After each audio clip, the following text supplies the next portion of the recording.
Retail Media Thursdays. I'm Megan Harbold, and we are at the Wheel Tapper Pub in New York City. Today, I get to talk to Justin Sparks from SMG. Cheers, Justin. Welcome to Retail Media Thursdays. Thanks, Megan. Why don't you go ahead and introduce yourself?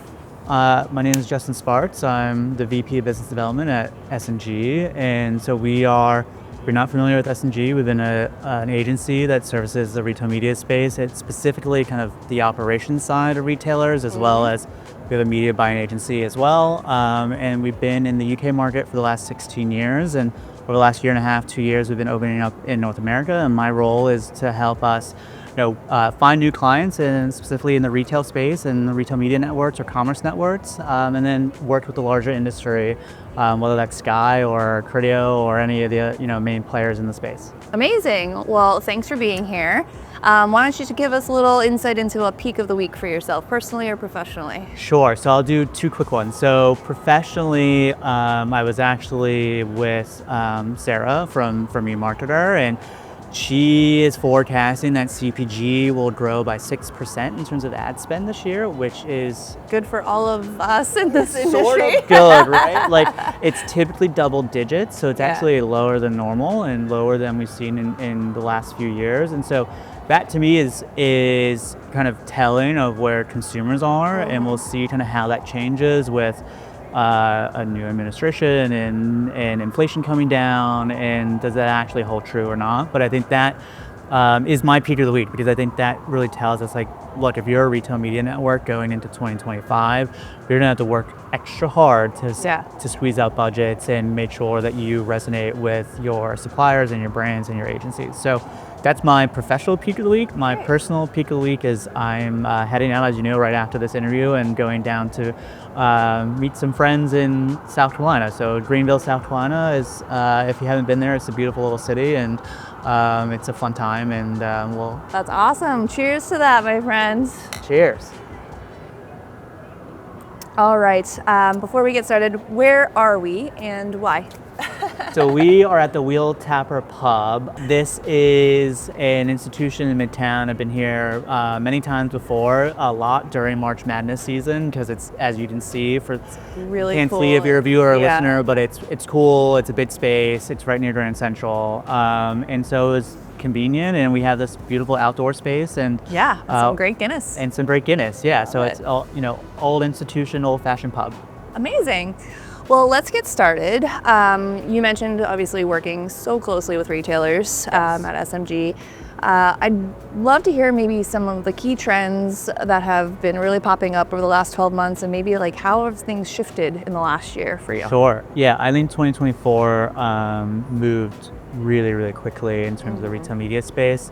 I would say there's a few trends that we started to hear, and really it actually changed, I think, quite a bit from the beginning of the year to the end of the year. And so one is both on the buy side, but I think on the sell side with the retail media networks, there is this need to show how are you uniquely different? What is your unique proposition to the marketplace? And ultimately, as we've seen, tens of networks come into the US market over the last 3-4 years, and 200 plus globally. That's a lot of choice, right? Yes. And it's really tough for buyers at the agencies and the brands to go and say, okay, I know I need to spend with my first 2, 3, 4 retailers, because they're the ones that are going to drive the most sales. But then where do you spend the next dollar, right? Exactly. That fourth or fifth dollar. And so that's a theme that's continuing to be pervasive, and I think that's going to take a number of directions depending on the size and the category. I think the other piece we've seen in the US has been really interesting is that there is this pressing desire to go into the store, which, at SMG, we've seen this in the UK market, our home market for the company. We would argue that the broader European market is 2 to 3 years ahead of the US. Interesting. And so it's been something where going into 2024, we consciously wanted to make sure that the dialogue was started, and it naturally kind of picked up and is very topical within the industry.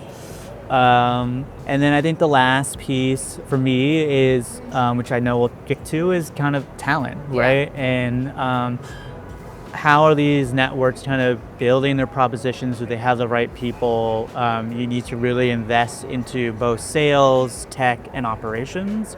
And so that is something that, we're having a little bit on the circuit, but certainly in closed door conversations.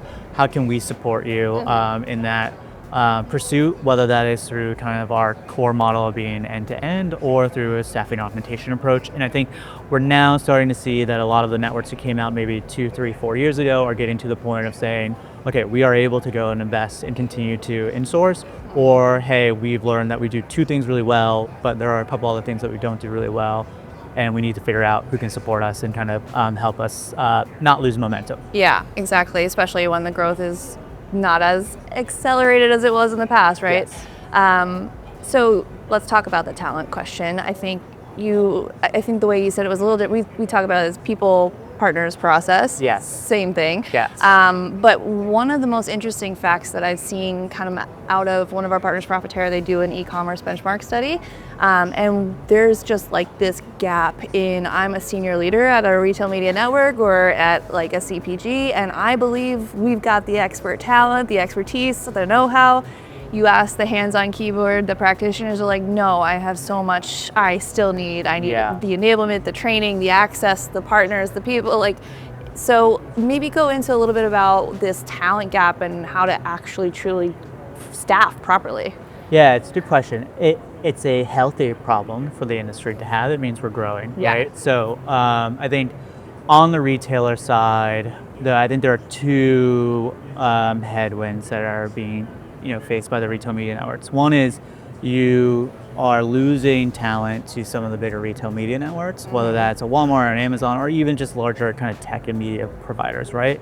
If you have really good talent, everybody wants them, especially if they're commercial talent or if they're product talent. And so those folks are always going to be in high demand. And how do you retain them in let's say a mid-sized retailer, whether that is specialty or that is mass merchant, whatever your category is, it's tough to maintain that talent, give them more work, right, and more responsibility beyond just kind of keep their career growing. Right, exactly, and give them the trajectory that matches the talent level. And then I think the second piece is then how do you develop talent behind that? Because if you look around the industry, on the retailer side, you have a lot of folks who are in operations roles or merchandising roles or other roles that were not necessarily media roles, right? Especially running a media network. Yes. And so it's tough, right? Because I think what's interesting about our space and what keeps it unorthodox and dynamic is that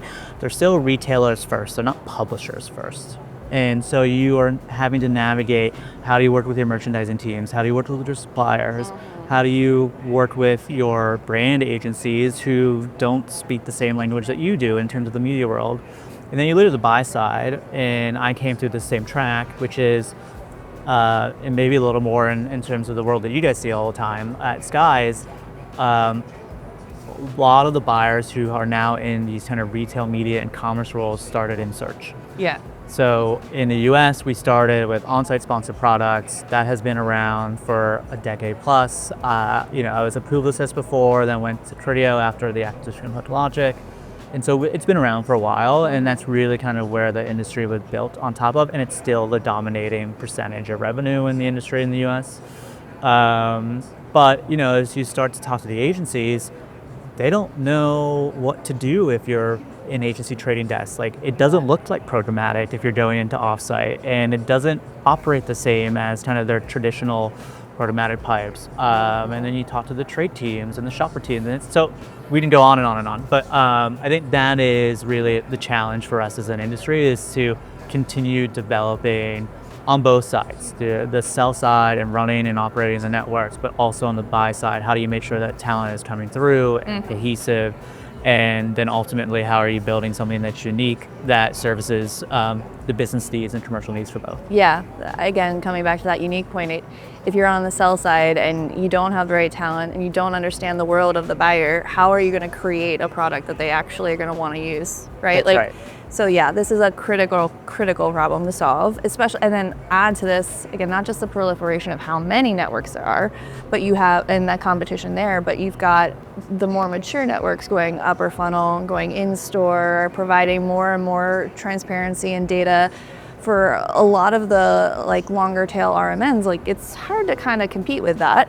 And I know you touched on in-store a little bit before, but maybe you can go on a little bit more about like the trends in that space and like what you're seeing in terms of both the supply side and the buy side. Sure. So maybe talking to kind of the maturity right at the top of the market, like it's a mistake if you are a newer network to think that you can copy the playbook of Walmart. Exactly. Or an Amazon. Or an Amazon. Goodness like forbid. forget Amazon, right? That's like, another island over Amazon here. should be inspiration, not your playbook, right? Yes. And I think we would argue the same with Walmart. No, don't get me wrong. There are definitely things that you can learn, and we should all, in any industry, in any side of our industry, figure out how can we learn vicariously from people who are doing this at the frontier. But I think what we try to help our retailers understand is we work with grocery, we work with drug, we work with specialty, we work with travel and commerce.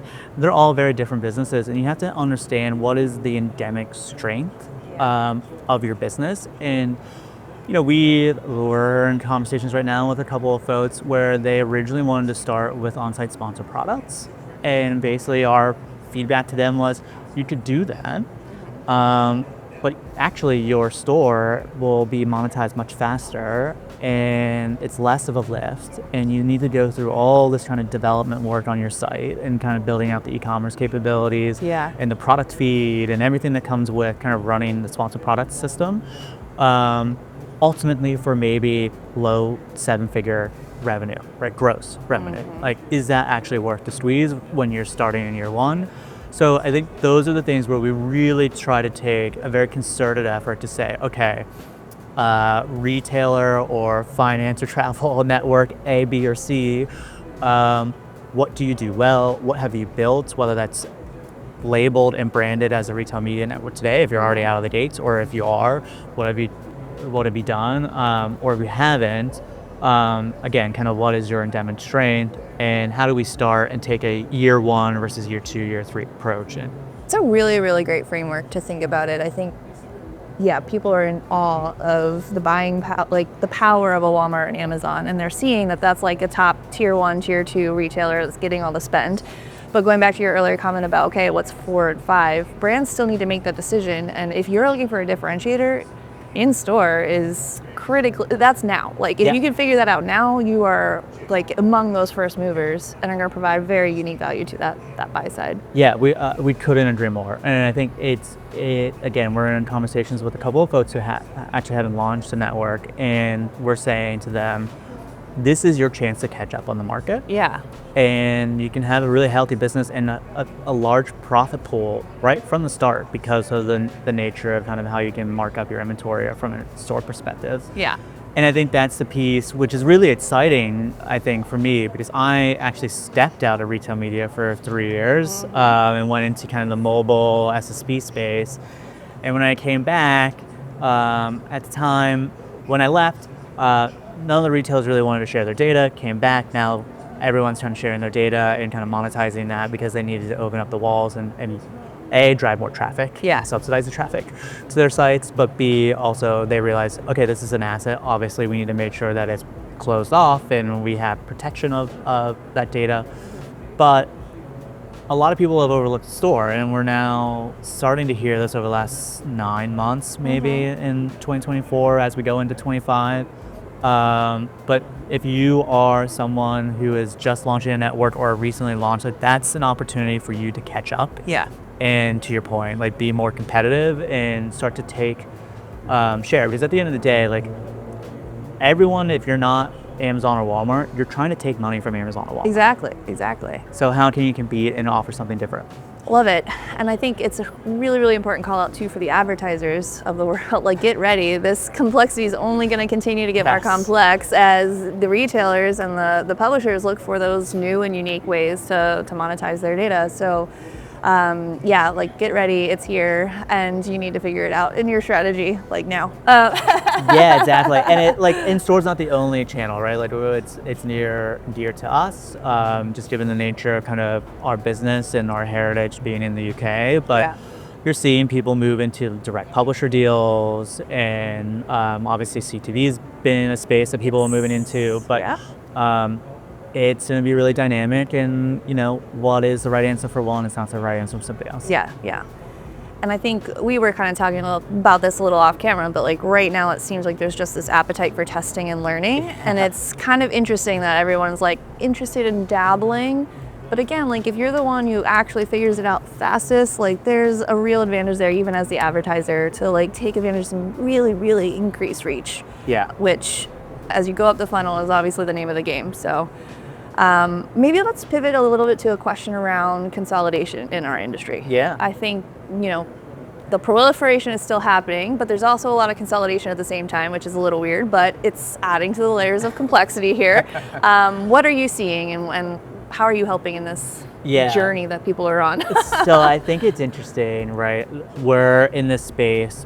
Let's broaden it out beyond just retail media as ad tech, right? Like Google's deprecation of cookies has been looming over us forever, and it stop start, right? So, and finally we got the decision in 2024, but people have kind of already made their decisions in terms of their chessboard. Yeah. And so that, by no surprise, has led into the retail media space as well, especially as programmatic has grown and CTV has grown. That's obviously exposure into kind of the broader industry on the ad tech side. And so we're already seeing, last year, there were a couple of $1 billion plus acquisitions. And we're seeing as well, Publicis went and bought the Mars agency, and that's a tacit admission that they needed more skill set, right? And so there's a way to do it. You either partner or you buy, because the industry is moving so quickly at the moment that if you want to go and build organically, you're probably going to get left behind. Absolutely. And so that's why I think watching for consolidation is going to be a real big focus for 2025. I know we're going to talk about previews, but and then you think about things like cost of capital is coming down because the Federal Reserve is lowering interest rates, and that's going to liquidate M&A activity. So like everything's seemingly lining up. And then I think you have the other piece, which we touched on in the beginning, which is this need for ease of access, which is a value prop that Skai brings to the market. And when I was at Criteo back in the day, I was part of the team that led the partnership with Skai, because we said, why do we need another portal if someone on the brand and agency side already uses someone like a Skai or any of your competitive set? Why would we go away from that? Because like at the end of the day, and this is something that I've been saying quite a bit since I've joined SMG and the company, is like money follows easy, right? And like we are putting a really big burden on the buy side in terms of having this proliferation of number of networks, number of channels, but not access points, not single access points to get there. And then we don't count it the same, we don't track it the same in terms of like JBP credit, and on and on and on. So consolidation will attempt to solve some of those questions, I think, over the next 12 months. And we're supportive. I think we see it as a healthy sign. We see it as a sign of a healthy industry, that it expands, everyone kind of like isolates themselves and compartmentalizes and commoditizes their offering, and then it comes back together. And so to me, that's, I would say, a healthy signal that retail media is certainly not going anywhere. It's just kind of how do you kind of build your stack and offering going forward? And on the buy side, the brand side, right? The amount of kind of reorgs and kind of rethinking all the various silos, and then of course answering that big old question of brand or trade budget, and then like all of that is happening at the biggest global level at the same time as still trying to make that decision of what's my investment plan across it's absolutely crazy right now. We're excited to see what happens, and I think I'd love to hear maybe some more of your predictions for 2025. What else do you think is gonna occur? Sure. So I think consolidation, as we just kind of touched on, is a big theme. We've talked about the store. So that's not going to slow down. I think for us, we are still hearing a lot of the networks say publicly that they want to go into the store. They're testing, to your point about testing and learning, and then you get behind closed doors and it's like, well, we don't own it. And we're trying to navigate it. And so we're hoping that we see this year that there's more uniformity within the retailers to allow them to grow their networks and can consolidate the channels, because at the end of the day, like, you are still just working with the supplier as one organization. And I sold to the brands for a long time in prior roles, and like, they don't want to have 3 people from the retailer join their meetings to get everybody in the same room. And so that's a big theme. I think the other theme that I think we will see is commerce will continue to grow. Just purely even the definition of it. Somebody's got to define it. I'm sure you guys here in these forums that, like, you're gonna ask 10 different people, you may get 10 different answers. Absolutely. For sure. But yeah, we see travel is launching and growing significantly. And we're seeing the financial services industry come behind it. So that will be another trend that I think continues. And then maybe just going on back to the top on consolidation, and maybe a different way to think about it is, I think this idea of aggregation will come back. Okay. So when I was coming out of the agency world 8 years ago at this point, I joined Creo after they acquired a company called HookLogic, which is basically an ad network. And we see that may be coming back into the marketplace, right? Where it's like, not only do you need the buy side single entry point like what Skai provides, but do you also need the piping on the sell side? And what we hope is that retailers realize, maybe by actually pulling our assets together and potentially decoupling things like data from inventory and packaging it together with our peer set, we have a better chance to grow total revenue. Just I'll go back to that 6% CPG number. It's going to be tough sledding if that holds true for a lot of these networks. And so how do you just make yourself more appealing with other networks in the place, and their strength in numbers. Exactly. And also, just again, like, to do that would be essentially listening to the advertisers. This is what they want too, right? So if you can give it to them, you're gonna get the spend. So right, it's all easy, right? Like, exactly. if you make it easy for the buyer, they will obviously needs to perform. But like, if you make it easy, they will find ways to move money into you. Money follows easy. Caption for this entire episode. Awesome. Well, thank you so much for some incredible insight. Cheers one more time. All right, now I'm going to move into some quick fire questions for you. Love it. Okay. So, I've been warned about these. This is a unique one. We've never done this before. So, Matthew Lee, the founder of SMG. For those of us who have been in the industry for a while, we know him, we love him. He's quite the personality, and he is quite the dresser. Yes. I have 5 outfits. Oh my God. that he either has or has not worn to conferences in the last year. Are we going to show this on We are going to pull it up. Everybody's going to see it. Now, just to level set, I had to try and find them when he wasn't actually in the outfit. So the ones that are true, like, they're going to be approximate. I couldn't find the exact suits, so it'll be close. Okay, first and foremost. Oh, I think that's a yes. This is a no. Really? I know. It's fabulous. I feel like this is one that he will own now once we put this on. You're going to have to give me these. He will go and buy this.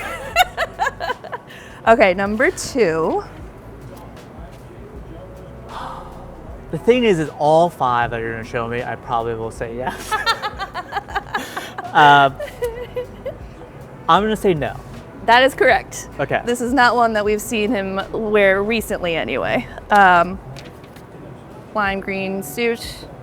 Yes, he's a color block guy. This is a staple, I think, for Matthew. Animal print and color block is what I've learned about. Well, here you go. That's a yes, because that's with him. Yes. This is his in Vegas when he wore that. Last but not least.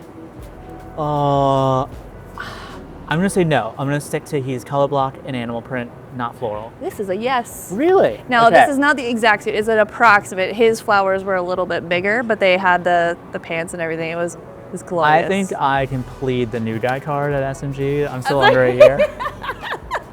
It's amazing. Well, it's fascinating to That's see so like the funny. whole team and all the conferences, and especially his outfits. So thank you for playing. That was really Yes. fun. Oh, that was not what I was expecting, but that was fun.